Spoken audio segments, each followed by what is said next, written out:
Vamos a hablar del codo de tenista o epicondilalgia lateral o también conocido como epicondilitis.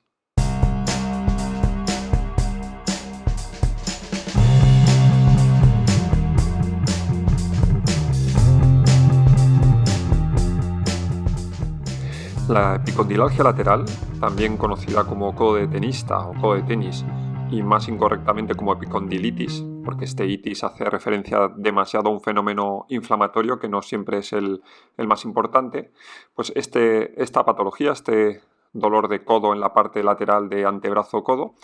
es una dolencia de carácter generalmente musculoesquelético,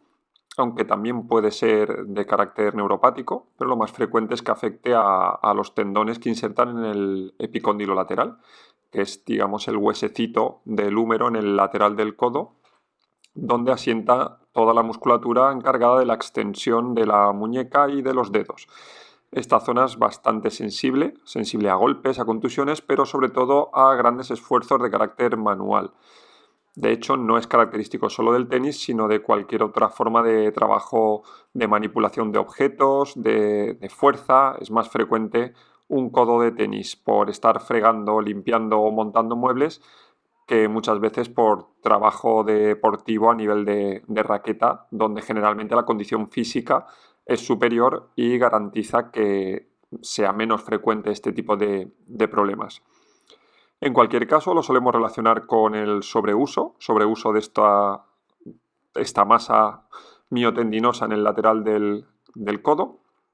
y suele evolucionar hacia una patología crónica en demasiadas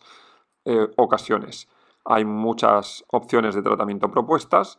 pero este cuadro musculoesquelético en concreto es en los que podemos afirmar que la fisioterapia es el enfoque de primera intención más que en cualquier otro. Es algo más frecuente en mujeres, aunque realmente cualquier grupo de población es susceptible de sufrir este dolor lateral del codo, si acaso algo más frecuente entre los 35 o 55 años,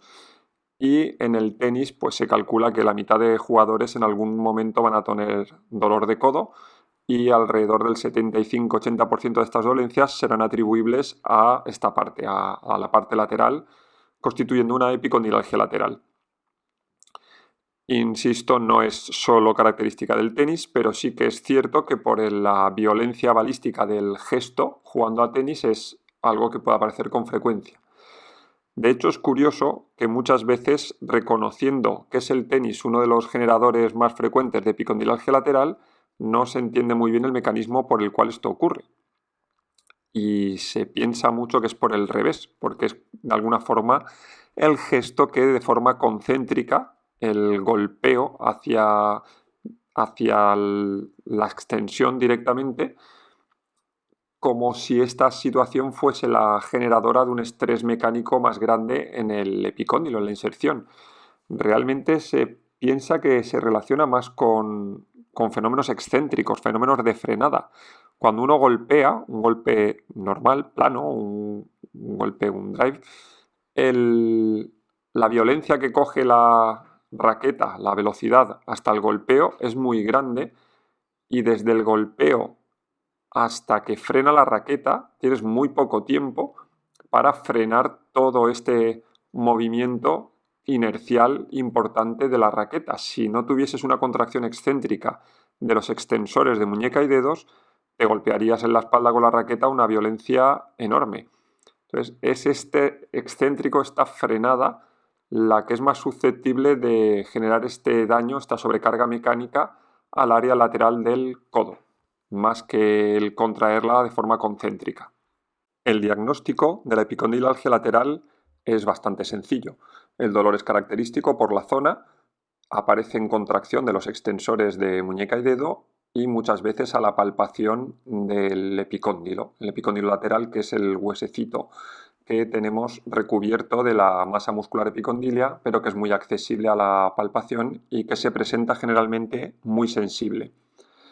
El diagnóstico es clínico, no hace falta pruebas de imagen, no hace falta ningún tipo de prueba de laboratorio y nos da una información junto a la historia clínica del paciente pues bastante acertada del estado evolutivo de este cuadro de codo de tenis. Puede asociarse a dolor cervical, dolor en muñeca, dolor en mano, aunque lo más característico es la presencia local de síntomas en la zona lateral del codo. Tenemos infinidad de test, de pruebas clínicas, todas que podemos hacer en consulta para comprobar tanto si está presente este problema como el nivel de evolución o el nivel de gravedad que tiene el paciente. Por ejemplo, simplemente coger una silla y levantarla puede provocar dolor, o con la mano abierta hacer fuerza sobre los dedos para bajar cada uno de los dedos, de forma que sería una contracción resistida de los extensores. Muchas veces es únicamente uno de los dedos, el tercero o el cuarto, por ejemplo, los que generan el dolor agudo y característico reconocido por el paciente como su problema. Gestos como escurrir una toalla o coger una jarra, incluso en situaciones más graves coger un vaso, también pueden provocar este dolor y forman parte de esa historia clínica que hay que atender en el paciente. Muchas veces caemos al oír estas historias de dolor al agarre, al coger una silla, al atarse los cordones, a hacer un grip, un agarre intenso fuerte de la raqueta, caemos en la tentación de creer demasiado pronto que es el tendón el afectado, y muchas veces hay que hacer un diagnóstico diferencial con otras patologías. Si ha habido una caída o un golpe, un traumatismo muy grande, no hay que descartar las lesiones óseas, lesiones de húmero o con bastante frecuencia también de la cabeza radial. Y por otro lado, cuando el dolor es muy persistente y no responde a medidas locales o farmacológicas habituales, pues antiinflamatorios o reposo, hay que plantear la hipótesis de un problema neural. El nervio radial, de forma muy frecuente, se ve involucrado en estos cuadros de epicondilalgia lateral y a veces es el verdadero protagonista, en un síndrome que también conocemos como síndrome de la arcada de Frost, porque el supinador corto, uno de los músculos de la zona superior proximal del antebrazo, puede generar un síndrome de atrapamiento, una compresión al nervio radial antes de pasar a ser nervio interóseo posterior, y en esta zona da un dolor no exactamente igual que el dolor de la epicondilalgia lateral, no es tan lateral, es un poquito más anterior quizá, pero muchas veces es incapaz de diferenciarse simplemente por la descripción, por factores cualitativos. Entonces es interesante testar de forma neurodinámica si el nervio radial está o no involucrado en este tipo de cuadros. El tratamiento de la epicondilalgia lateral se basa fundamentalmente en aplicación de medidas físicas. Es raro que otro tipo de modalidad de tratamiento aporte una recuperación más temprana o una reducción más grande del dolor.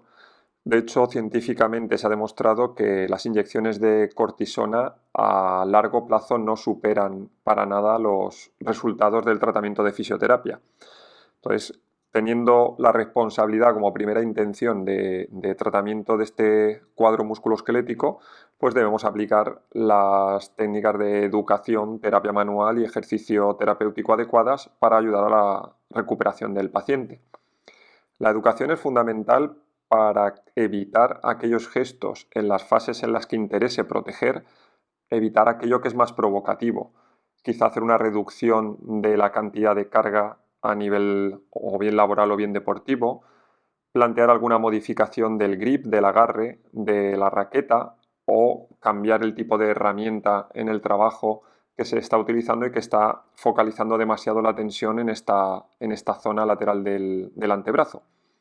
La educación también incluye la explicación de qué ocurre, como lo que estamos haciendo en este podcast, pues que la persona entienda lo que está ocurriendo para tampoco tener un catastrofismo excesivo, ya que es algo que se alarga bastante en el tiempo, pero que no supone algo de una especial gravedad, que es algo de carácter neuromusculoesquelético y que con ejercicio, con terapia manual, va a evolucionar de forma satisfactoria. A veces la educación también tiene que ir un poco más allá cuando el cuadro de dolor es ya un dolor disfuncional, no de carácter tan musculoesquelético, que hay un proceso de sensibilización central donde hay una sensibilidad muy alta, hay un predominio de dolor nocturno, ya no siempre aparece el dolor en relación con determinados gestos y se alivia en otras posiciones. En estos casos, la educación tiene que ir más allá y hablar de cómo el sistema nervioso central está representando ese codo de forma quizá incorrecta, con demasiada atención, con una hipervigilancia o una sensibilización muy alta, y todo este proceso está condicionando una modulación al alza del dolor en el codo. Yendo ya a lo que sería otras medidas más directamente físicas de tratamiento, también contamos con los vendajes. Hay algunos vendajes que en fases agudas pueden ayudar bastante y otros que en fases más evolucionadas, cuando está la reincorporación al deporte ya a punto de ese retorno al agarre de la raqueta o al nivel de competición, pues con los vendajes podemos descargar partes blandas. Descargar partes blandas es un concepto un poco general, pero es para que se entienda que el efecto es intentar hacer que la nocicepción desde partes blandas no impida los gestos necesarios para la práctica deportiva. Entonces, hay diferentes propuestas, algunas de Jenny McConnell, otras de otro tipo de vendaje más sencillo, de algunas tiras básicas que sean, digamos, los brazaletes que incluso en farmacia a nivel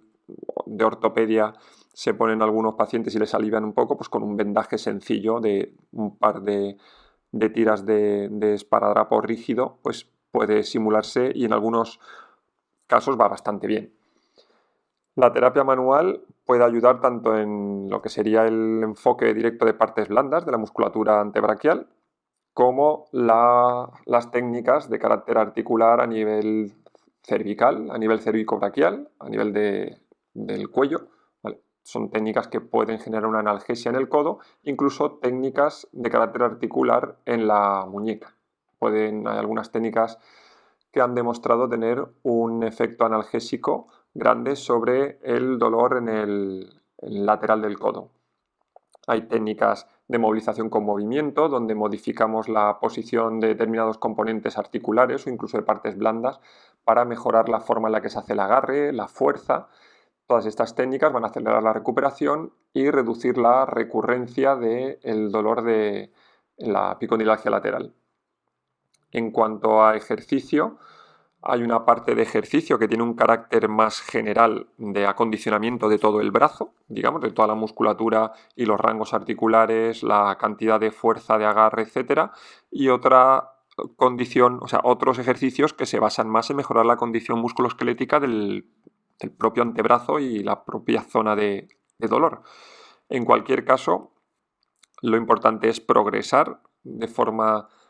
eficiente en cada uno de ellos, atender mucho a la aparición de dolor en el paciente. No hay un programa general de ejercicios, a cada uno y en cada fase se tienen que ir aplicando de una forma. No solo es fortalecimiento, en caso de que esté afectada, como proponíamos en un diagnóstico diferencial, la rama del nervio radial y participe en la nocicepción, en la producción de síntomas, será interesante añadir ejercicios de carácter neurodinamico. Serán ejercicios en los que movilicemos, deslicemos el nervio radial entre toda esa masa muscular epicondilia. Los ejercicios de estiramiento de tendones, de músculos, pueden también resultar de ayuda, y en general todo aquello que mejore la forma en la que el sistema nervioso central del paciente representa el brazo. O sea, que lo que tenga que molestar, que es en una contracción específica, se acepta que hay que mimarlo en cuanto a gesto, incluso darle un reposo de inicio, pero lo que no sea especialmente sensible no se retira, incluso se fomenta el uso para que no se pierda esa función y no se prolongue en dolor más allá de lo normal. De lo normal, que es bastante. En casos de epicondilalgia lateral se suelen alargar a veces 2-3 meses y es un problema que preocupa bastante, pero insisto, y con esto creo que está bien cerrar este episodio, la idea es un cuadro de carácter generalmente musculoesquelético, la mayoría de las veces es reversible y aunque en tiempo dure mucho, nunca supone patología grave. A seguir moviéndose.